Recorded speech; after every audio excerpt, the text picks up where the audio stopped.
기쁘게 찬양하는 그 찬양이 오늘 우리의 심령을 울리고 이 자리에 있는 우리 모두도 함께 기뻐하는 그 찬양 가운데 들어가게 되기를 간절히 바랍니다. 크리스마스를 앞두고 지난 주일에 설교 제목이 빛이 비친 얘기를 했습니다. 그렇다면 오늘은 그 빛을 받은 사람에 대한 이야기를 좀 해보고 싶어요. 하나님의 빛을 받은 자 이 땅 가운데서 어떻게 살아가는가, 그에 대한 이야기를 오늘 시작하려고 합니다. 누가복음 1장 39절 말씀입니다. 이때에 마리아가 일어나 빨리 산골로 가서 유대 한 동네에 이르렀다. 이때가 언제일까? 우리 언제나 설교 시작할 때의 그 시간적인 배경이 되는 이때에, 근데 39절 말씀을 아무리 읽어보세요, 이때가 언제인지를 안 가르쳐 줍니다. 이거 알고 싶으면 그 이전에 무슨 사건이 기록되어 있는지를 봐야 하는데, 그 이전의 사건들을 크게 요약하면 우리가 지금까지 해왔던 말을 빌어서 하나님의 빛을 받은 두 사람의 이야기가 등장하고 있습니다. 하나님의 빛을 받은 첫 번째 사람은 엘리사벳이라는 사람입니다. 그리고 그의 남편 사가랴의 이야기입니다. 성경 말씀에 보면 하나님 앞에 그들은 의인이었다는 칭찬의 말도 있습니다. 그런데 그들의 인생에 걸림돌이 하나 있습니다. 누가복음 1장 7절, 엘리사벳이 잉태를 못함으로 그들에게 자식이 없고 두 사람의 나이가 많더라. 나이가 많아졌다라는 것은 이제는 아이를 볼 만한 기대도 남은 소망도 없었던 그런 상황을 얘기하고 있습니다. 여러분, 이런 인생 가운데에 하나님의 빛이 비춰지기 시작합니다. 누가복음 1장 13절, 천사가 그에게 이르되 사가랴여 무서워하지 말라. 너의 간구함이 들린지라. 내 아내 엘리사벳이 내게 아들을 낳아주리니 그 이름을 요한이라 하라. 하나님의 빛이 엘리사벳과 사가랴 위에 임하기 시작합니다. 천사는 계속해서 덧붙입니다. 세상이 기뻐하고 즐거워할 겁니다. 하나님 앞에 큰 자가 될 겁니다. 그가 이스라엘을 하나님께로 돌아오게 할 겁니다. 엘리야의 심령으로 예수님의 길을 준비할 겁니다. 그런데 이 얘기를 하는데 자꾸만 사가랴하고 손을 들어. 잠시만요. 뭐냐? 누가복음 1장 18절, 사가랴가 천사에게 이르되 내가 이것을 어떻게 알겠습니까? 내가 늙었고 아내도 나이가 많습니다. 그러자 하나님의 천사가 대답합니다. 천사가 대답하여 이르되 나는 하나님 앞에 서 있는 가브리엘이라. 이 좋은 소식을 전하여 내게 말하라고 보내심을 받았노라. 아멘. 나 가브리엘이야. 내가 내 뜻을 전하러 온 게 아니라 하나님께서 이 빛을 비춰주시기 위해서 너에게 소식을 전하라고 해서 내가 온 거야. 그래서 여러분, 결과 어떻게 됩니까? 24절 말씀에 이후에 그의 아내 엘리사벳이 잉태하였다. 이게 첫 번째 빛이 비춰진 사건입니다. 두 번째 빛이 비춰진 사건은 우리에게 좀 더 익숙합니다. 마리아가 빛을 받았습니다. 보라, 내가 잉태하여 아들을 낳으리니 그 이름을 예수라라. 네? 저는 아직 남자를 알지 못하는데 어떻게 이런 일이 있겠습니까? 그러자 천사는 35절에 말합니다. 천사가 대답하여 이르되 성령이 내게 임하시고 지극히 높으신 이의 능력이 너를 덮으시리니 이러므로 나실 바 거룩한 이는 하나님의 아들이라 일컬어지리라. 성령께서 이 일을 하신다. 하나님의 능력이 너를 덮으면 된다. 못 믿겠냐? 36절 보십시오. 보라, 내 친족 엘리사벳도 늙어서 아들을 배었느니라. 본래 임신하지 못한다고 알려진 이가 이미 6달이 되었나니. 엘리사벳을 못 믿겠으면 보라라는 겁니다. 그러면서 하시는 말씀은 37절, 대저 하나님의 모든 말씀은 능하지 못하심이 없느니라. 할렐루야. 여러분, 이게 빛이 비춰진 두 번째 사건이에요. 엘리사벳 간구하지 않았어요. 마리아가 임신하게 해달라고 간구하지 않았습니다. 하나님께서 그들에게 강권적으로 오셔서 역사하시기 시작했더라라는 것입니다. 엘리사벳은 나이 많아 늙었고요. 그리고 마리아는 남자를 알지 못합니다. 그럼에도 불구하고 이 일이 일어났다. 놀라운 일, 받아들일 수 없는 일이 일어났다. 어떻게 일어났을까요? 세 번째, 이 두 사건의 공통점은 하나님의 말씀은 능하지 못하심이 없기 때문에 하나님의 열심히 이 일을 이루셨다라는 것.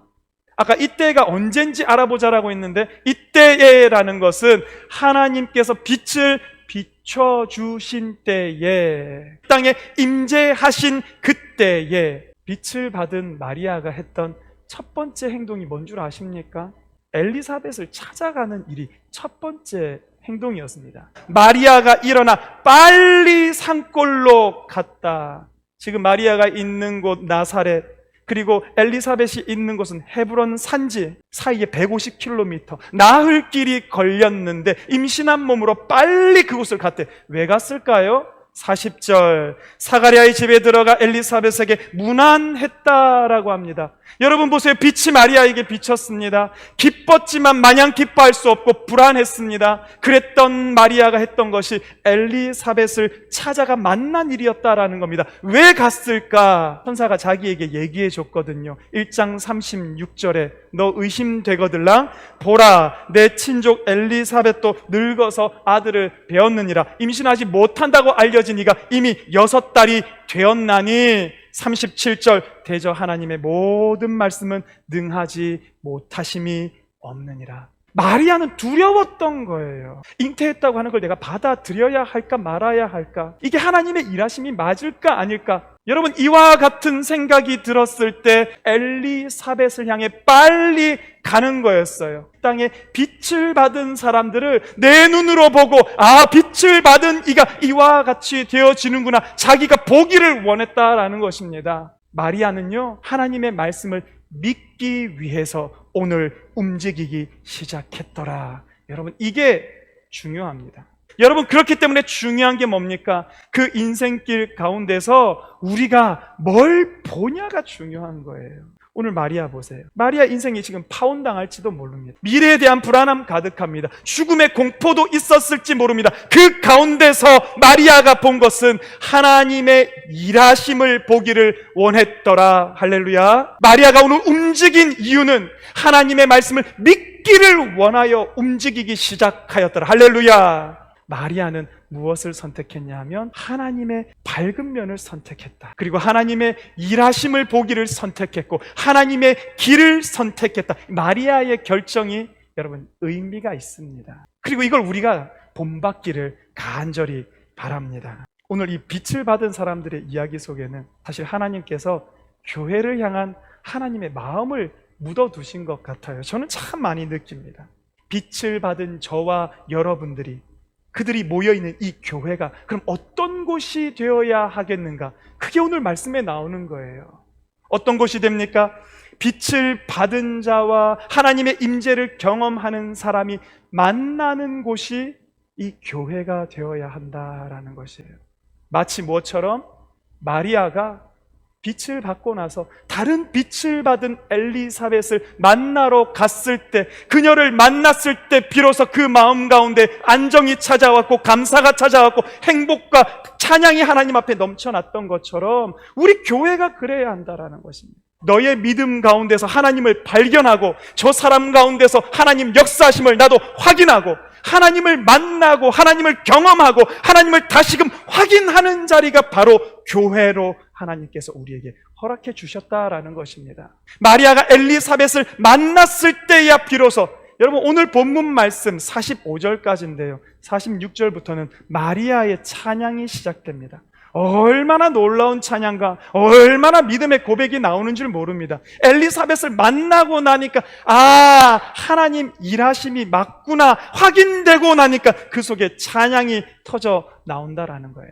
교회 와서 다른 소리 하지 마세요. 교회 와서 해야 될 간증과 교회 와서 해야 될 하나님을 향한 찬양과 하나님을 경배하고 높일 일이 얼마나 많은데 우리가 이것을 잃어버리지 않기를 간절히 바랍니다.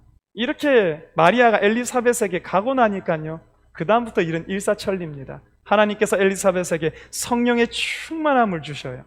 찬양하기 시작합니다. 42절, 큰 소리로 불러 이르되 여자 중에 내가 복이 있으며 내 태중에 아이도 복이 있도다. 내 주의 어머니가 내게 낳아오니 이 어찌된 일인가.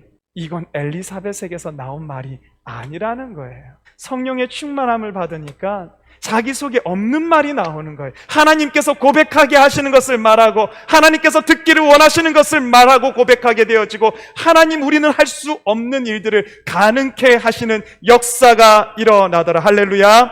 오늘 이 본문은 감격으로 가득 차 있어요. 감격하게 해주셔요. 또 축복하게 해주십니다. 극기하는 45절에 주께서 하신 말씀이 반드시 이루어지리라고 믿은 그 여자에게 복이 있도다. 복을 선포하는 데까지 이르게 되었습니다.